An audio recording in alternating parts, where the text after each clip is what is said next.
Howdy folks, and welcome back to Wannabe YT. I'm Barky, and today we're playing Cold Waters, the submarine warfare simulator by Killerfish Games, published in 2017. I've been having a lot of fun with Cold Waters. It's a slow, tactical game. It's very satisfying when you do it well, and absolutely terrifying when you don't. But I must say that it's definitely got a steep learning curve. There's quite a few technical details you need to know before you start understanding what's happening on your screen, what all the buttons do, or why the hell you're being caught, or how the hell you got away with what you just did. Which presents an interesting challenge because, in order for you to understand this video, I'm going to have to speedrun a crash course in most mechanics in this game. Oh boy, right, well, buckle in and wish me luck, because here we go. You join me at the very end of the 1985 campaign, where the Soviet Union attacks West Germany and starts a war. My busy work over the past few months completing missions appears to have paid off because the tides have turned to NATO's favour. People are beginning to think about peace talks, which is good news and bad news. Good news, this war's almost over, but the bad news is armies tend to pull their flashiest stunts in order to gain an advantage during peace talks. And that's probably how I ended up being ordered to fire 8 missiles at almost point-blank range at the heavily guarded port of Gremica. It was practically a suicide mission. It's a miracle I made it out alive. But I'm badly damaged, so I better hurry back and get repairs because I've got another urgent mission on the horizon. And that's when I hit a snag. My sonar team, which is basically my eyes and ears while underwater, have just informed me that they have a new contact. Now, a new contact, especially in this game, tends to mean there's an enemy vessel out there. And that's pretty bad news for me. You see, a submarine lives and dies on stealth. They are designed for stealth. They are designed for stealth operations. As soon as they're spotted, well, they tend to be in deep trouble. Now, thankfully, submarines are extremely stealthy vehicles. You know, I'm underwater here. You can't see me. But that also means that I can't see either. In submarine warfare, there is one key factor at play, and that is sonar. You're always locating things via hearing. There are 2 types of sonar you need to understand. One is passive sonar, where you're basically just putting a microphone underwater and listening out and trying to detect enemy vessels. And you'd be surprised how much you can detect just by listening. A good sonar operator can tell you, just from hearing the sound of a ship, exactly which direction the sound is coming from, what distance the ship is in, its speed, and the exact model of ship, just from the sound of its engines. A sonar operator can also hear the sounds of torpedoes being fired, or active sonar, like what we're hearing here. Active sonar is slightly different from passive sonar. What you're doing with active sonar is basically what people imagine when you say sonar. You're emitting a very loud noise and listening out for the delay in the echo, which will tell you the range or whether something is there or not. Now, it's not been long since I've loaded into this battle, and I'm already being swarmed by 3 torpedoes. What the hell happened? Well, I can explain. You see, I made a very critical error. You remember that almost suicidal mission I just went to? Well, almost immediately afterwards, I received orders for a new mission. And that mission was a timed mission, as in I had a limited amount of time to deal with it. I have to intercept a group of very dangerous enemy submarines. And I am not really in the best condition to go fighting submarines, what with me being extremely damaged and low on ammunition. That meant that in order to complete my mission, I needed to go all the way back to the UK to resupply and repair, and then hurry all the way back to the North Sea. That means I had to go fast, which would have been fine if I didn't bump into this group of enemy patrol vessels. Like I said, in submarine warfare, it's all about sound, and the faster you go, the more sound your engines make. And the more sound your engines make, the easier it is for the enemy to spot and kill you. It's actually a little worse than that in a sense, because on top of making it easier for the enemy to find you, It also makes it harder for you to hear, because you need to hear the enemy over the sound of your own engines. In other words, when you're traveling fast, you are loud and deaf. Now that's pretty bad, because I loaded this mission going 20 knots, or 37 kilometers per hour, or I think 23 miles per hour, which is pretty fast for a submarine. The enemy heard me way before I heard them, and immediately started firing missiles, torpedoes in missiles, right on my location. I was able to fire 2 torpedoes at their rough location before I had to run away in a blind panic though, and this is one of them. Now, the torpedoes in 1985 are actually quite smart. Much has changed since World War II, back when U-boats had to go to surface level and fire torpedoes which just went in a straight line until they hit their target. In 1985, torpedoes are wire-guided, or at least at first they're wire-guided. What this means essentially is that they are able to turn on their own accord and actually change depth. Since the torpedo is continuously linked to the submarine by a very thin wire, it means that we can actually communicate with it. We can tell it to change course, change its depth, change its search pattern. But what happens if we lose the wire? Well, the enemy still isn't safe, because the torpedo is equipped with passive and active sonar, which means it is entirely capable of finding and destroying the target on its own. In fact, we lost the wire to the submarine at the bottom of the screen right there. It's going for Sierra 1, and, as we can see, it just hit its target.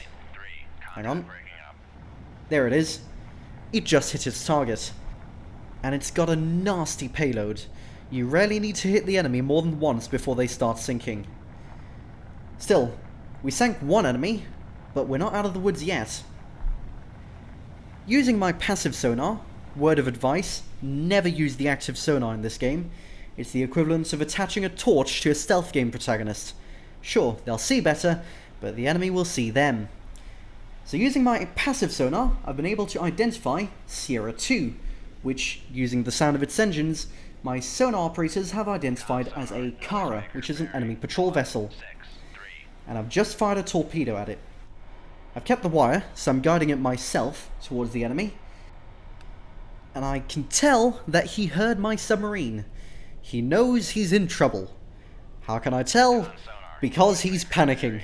He's going at full speed, and he's dropping noisemakers. Now, noisemakers are torpedo countermeasures. In other words, they're basically meant to save you from being destroyed by a torpedo. The torpedoes may be smart, but they don't have eyes. Like I said, submarine warfare, it's all about sound. And that's what makes noisemakers effective. They emit a really loud continuous sound, which makes it really hard for the torpedo to see its target. It doesn't always work, but sometimes it does. And it didn't this time. That is 2 enemy vessels destroyed. I can't believe I survived this. The enemy fired 2 torpedoes at me. But to be fair, despite my best attempts, the fight was kind of rigged in my favour. See, there's a reason why, from a submarine's perspective, there are only 2 types of vessels. Submarines and targets. Because submarines do have a massive advantage. A, they are much quieter than ships. B, they can hide under the thermal layer, which is quite a complex thing. Let me simplify it, right? The thermal layer is the separation between the hot water in the ocean, heated by the sun, and the cold water from the depths of the seabed. At this separation, the thermal layer, sound starts doing some weird things. And that means that actually, it's quite hard for things above the thermal layer to hear things below the thermal layer. Essentially, submarines can hide underneath this layer. And finally, probably the most obvious advantage, is that submarines can operate along the X and Y axis, which means that if a torpedo is fired at me, I can escape both horizontally and vertically. A ship, on the other hand, cannot fly. Its ability to evade my torpedoes is significantly hindered. Unfortunately, while I was explaining why I had the advantage, it seems I lost said advantage, because, well, I may have dealt with all the ships which were a threat to me, or at least the ones I can hear, but I haven't dealt with a helicopter. In fact, I can't deal with a helicopter.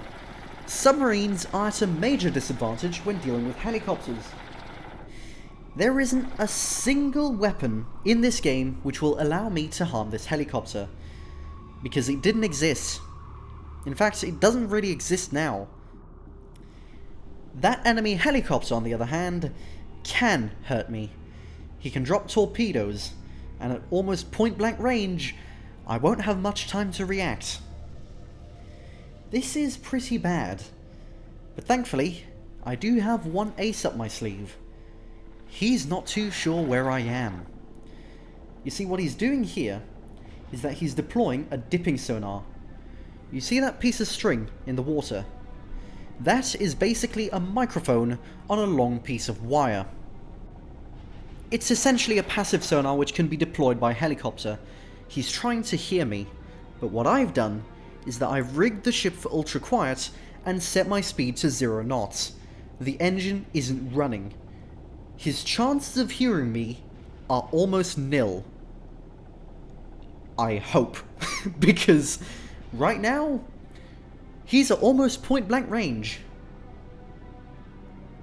Oh, what's he done? What is that?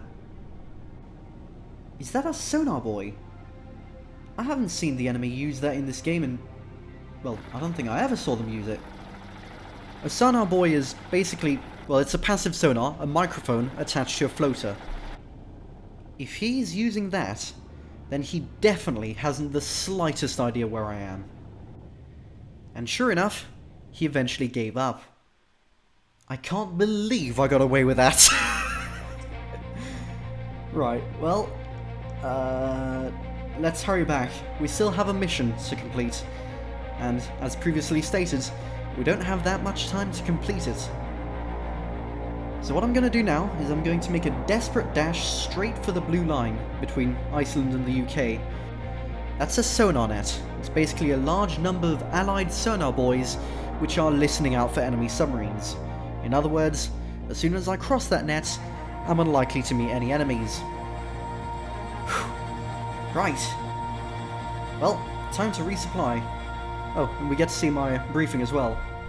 Recent Soviet port activity indicates that enemy ballistic missile submarines are being ready to sail from Gremika within the next few days, and likely attempt to transit beneath the polar ice cap, after which they will be free to strike North American targets.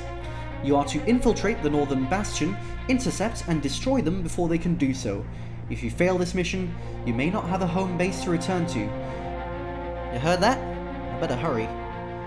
I think what I'm going to do is I'm going to sprint north west of the sonar net on the safe side, and then creep up on the enemy submarines.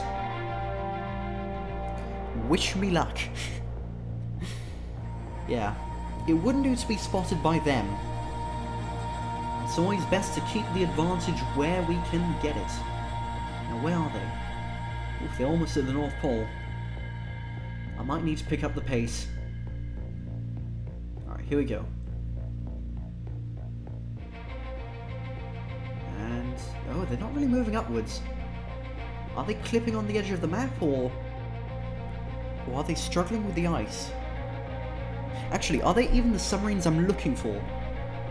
We're looking for submarines which are attempting to transit the polar ice cap, right? Because our submarines also to the east, but, well, those ones aren't attempting to transit the polar ice cap, so these must be on my target. Right, okay, speed 10 knots, that's much better. Con, sonar, new contact. Rig ship for ultra quiet. Rig the ship for ultra quiet, and here we go. Con, sonar, new contact bearing 017, designated Sierra 2. Alright, the sonar team has found a contact. The solution isn't great though. I should probably explain what the solution is actually. The solution is basically a percentage of how sure we are that the location we say they're in is actually their real location.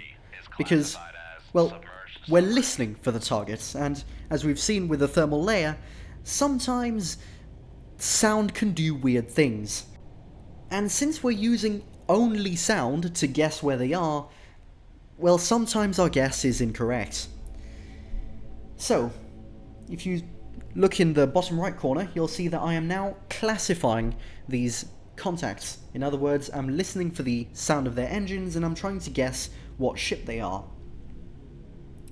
And Sierra 1, I'm assuming it's a submarine, so it's probably not anything near here. Con sonar, Sierra 3 is cavitating. Sierra 3 is cavitating. Cavitating is when the propellers spin really quickly, and basically that traps air and that generates a whole load of bubbles behind the ship. It's really, really bad for submarine warfare, because cavitation is incredibly loud. It's also why ships are so much easier to spot in submarine warfare, because since they're at surface level, their propellers almost always cavitate. The lower you go, the more there is water pressure to stop the air bubbles from forming, and the less likely you are to cavitate. If the enemy submarine is cavitating, that's not a great sign, because it means one of two things. Either he just made a mistake while changing depth, which allowed me to hear him, or he heard me and started panicking. And judging by the fact that I'm hearing a lot of torpedo tubes flooding, and actually I can hear torpedoes coming towards me, I'm going to guess that they heard me. Crikey, you hear that in the distance? Or that distant, high-pitched pinging? That's the enemy submarine's active sonar. They really want to hear me. Alright, so what I've done is I've done a few things actually. I've fired 2 torpedoes blindly in their direction, and I've fired a MOS, a mobile submarine simulator.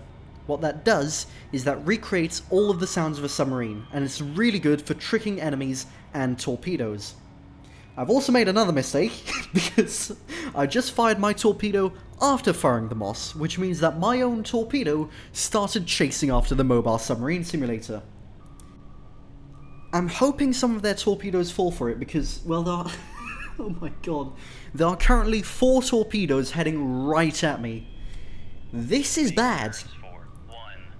I think I'm gonna have to pick up my speed. See, the thing is, on top of making more noise when you go faster, another reason to stay slow is the fact that if you start moving fast and making sharp turns, you're likely to lose the wire. And it's, you know, usually quite nice to be able to control your torpedo, because if you lose the wire, your torpedo could start locking onto you. However, that is the least of my concerns, because there are now... There's at least one torpedo which has definitely locked onto my location. So I'm going full speed. I don't care that I'm cavitating. I mean, the enemy already knows where I am. It doesn't matter that I'm making a lot of noise. I've dropped a noisemaker. Hopefully that should buy me some time. How do you deal with incoming torpedoes? Well, as you've probably guessed from watching the footage of the previous battle, the big trick is to just run. Torpedoes have limited fuel. When they run out of fuel, they detonate. So, in order to escape a torpedo, the best thing you can do is to try not to get hit and wait for it to run out of fuel. It's a bit of a challenging task when, you know, there's one torpedo, but there are 4. I am in deep, deep trouble. The sonar team keeps telling me that I'm forming knuckles. Essentially, when you move the ship a lot, you can also create air bubbles, kind of like cavitating, but they dissipate really quickly. But knuckles actually make a fair amount of noise, so they act a bit like a noisemaker. It's kind of working in my favour. I've also got to be careful, because I've just crossed 1,000 feet depth, and that means that I'm past my crash depth. There is a chance I might implode at any second, but... oh god, there's a bigger problem. That torpedo hit me. I wasn't able to escape that one. Well, the good news is I only need to worry about 2 more torpedoes. Alright. I sent the damage control team to the reactor room. They're going to try and stop the flooding. I don't know how well that's going to work out for them, because the torpedo also destroyed my pumps. So, that's pretty bad. Okay, right. Well, despite that Pretty big blunder. Oh, no, no, another one's locked onto me. Which one is it? Oh, it's that one right there. He's coming right for me. I'm dropping a noisemaker. It fell for it. It's turning away. We are cavitating. Passing 500 feet. Right, I'm getting in shallow waters, so I've started cavitating again. I'm still going full speed at... What speed am I doing right now? I'm doing 33 knots. Whew. Yeah. Passing 200 feet. I'm almost going to breach the surface at this point. This is pretty bad. Knuckle formed. The torpedo's locked back onto me. Oh no. Rig The shift knuckle threw it off. sonar. No longer cavitating. Okay. I think I actually lost them. I managed to lose the torpedoes. So I'm going to do now. Yeah, they're circling around. They don't know where I am. But will he lock back onto me as he circles back round? Will this torpedo... yes, it looks like it's got me. It's changing depth. It's changing course. It's definitely got me. Alright, well, what I'm going to do, I'm going to try and lure it away with another mobile submarine simulator. There it goes. It clips through the submarine and... yeah, away it goes. Right. Did the torpedo fall for it? I think he did. Sonar. Well, it doesn't matter because I'm still going to have to make a run for it and try and generate as much distance between that torpedo and me. The torpedoes are smart enough to locate me with sonar, but their sonar isn't actually amazing. I don't need to be that far away for them to lose sight of me. Sonar. No longer cavitating. It's locked back on. Passing 700 feet. No, hang on, it didn't. Did it? Knuckle formed. On. Pumps have been repaired. Oh, we repaired the pumps. That's good news. If you look at the map in the bottom left corner, it fell for the mobile submarine simulator. I think I got away with this. Passing 900 feet. Let me just generate as much distance as possible. Rig shift Yeah, it's for going ultra-quiet. right for the mobile submarine simulator. This is great. Passing I'm going to rig the ship for ultra quiet. That sets my speed back to 5 knots. So I'm now sonar regained. in a position On. where, Sierra having 1. evaded all the enemy 700 torpedoes, feet. I can now go looking for the enemy. Now, if we look at the map, you'll already see that I sank an enemy submarine. I don't even know what it is, but I sank it. 600 feet. And another submarine dropped a noisemaker, which means that it's being attacked by a torpedo, but which one? On. Sierra That's not my torpedo. bearing 0. Oh my god! Alright, so you know how torpedoes lock onto mobile submarine simulators? 3 bearing. Well, mobile submarine simulators go in a straight line. And I fired that mobile submarine simulator right at the enemy. In other words, I just tricked the enemy torpedo into heading right back towards the enemy. And judging by the explosion, it just found and sank its target. Oh my god, that's amazing. Passing 400 We're not out of the woods yet. There is another enemy torpedo going right for me. I've dropped a noisemaker. I'm going full torpedo evasion, full speed ahead again. I've made a critical mistake. In my panic, I accidentally pressed the button to blow the ballast. Blowing the ballast is an emergency procedure which forces the submarine to the surface even when it's flooded. Which is kind of problematic because, Passing 100 well, I don't want to be stuck to the surface. There is a torpedo after me. I might be in trouble. Okay, well, Con, torpedo tube 1 ready. alright, I'm gonna have to try and force the torpedo in the water. Just because I blew the ballast doesn't mean it's impossible to dive. It's just much, much harder. Con, knuckle formed. Con, sonar lost contact. Sierra 1. I think we're diving. Making turns. I think we're actually... 3 knots. Okay, well, I dropped another noisemaker, so that fooled the torpedo, that bought me some extra time. Sooner or later, they're going to run out of fuel. That other torpedo is locking right onto me. This is bad. This could be bad. I've dropped another noisemaker. Oh my god, thank god. It ran out of fuel. I got a lucky break. Con, sonar no longer And cavitating. where's the other torpedo? I think it's also gone. Yeah, the other torpedo also ran out of fuel. Oh my god. Okay. So, That was a moment of blind panic.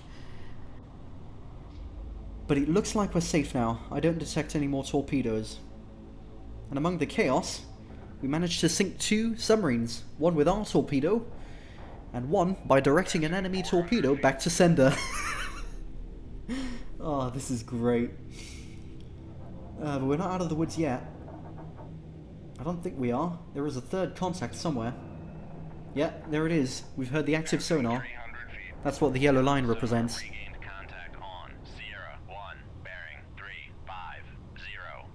Oh, hang on. I think I must apologise because I made a bit of a mistake earlier. Earlier I said that we sank Sierra 2 without actually identifying it.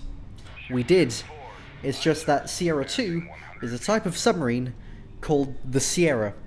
So that kind of threw me off. The third submarine, Sierra 3, is another Sierra. But does he know where we are? Now what I'm doing is a bit of a trick I like to pull. Using the wire, what I can do is I can change the course of the torpedo. So usually, people expect the torpedo to be travelling in a straight line. I mean, who would make a torpedo do a massive detour, right? So if you see a torpedo coming at you, chances are, by firing in the exact direction the torpedo came from, you'll hit the enemy. And that's exactly why I like to trick the enemy by making the torpedo do a massive detour. Oh, it appears we breached the water. Hang on.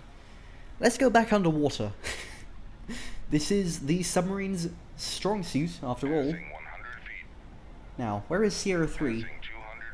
The solution is only 67% accurate, which isn't amazing.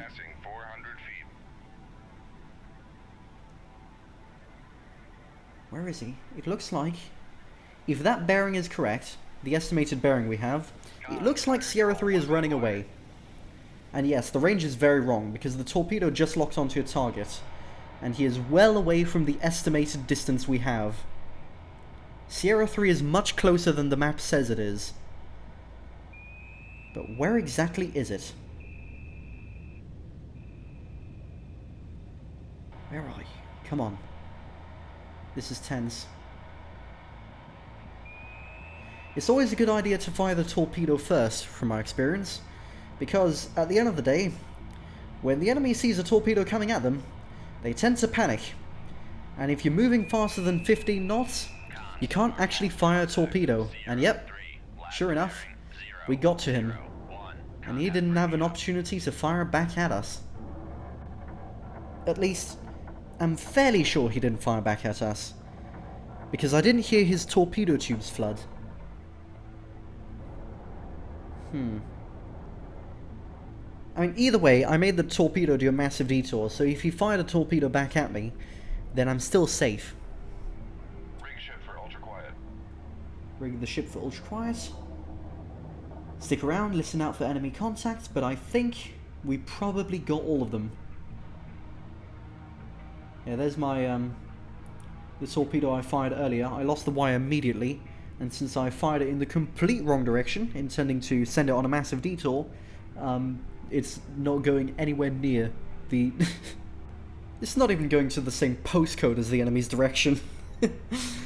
But there you go, yeah. A Typhoon and 2 Sierras, sunk by me. And there you have it. Excellent job on intercepting and destroying the high priority targets. And it looks like we've been successful. Tens of thousands of protesters, mostly in the Caucasus, Latvia and Estonia, have spilled into the streets demanding democratic elections and an end to the ongoing conflict with the West. Reports are all still sketchy, but witnesses claim the severe crackdown by local authorities have done nothing but incite further protests. It seems like the Soviet Union is suffering from a spot of political destabilization, and that is weakening its forces. And on another note, the war with the West has come to an abrupt halt as the Soviet Union fractures, with some regions even falling into civil war. NATO forces have moved quickly, regaining lost ground all the way back to pre-war borders. Attempts are made to contain the volatile situation and aid the civilians streaming out of the former Soviet Union. This unexpected end to the conflict comes as a shock to analysts, who admit the power of the people has been grossly overlooked. Although economically weakened and with her satellite states breaking off, Russia remains a formidable military power. But for now, the Cold War is over.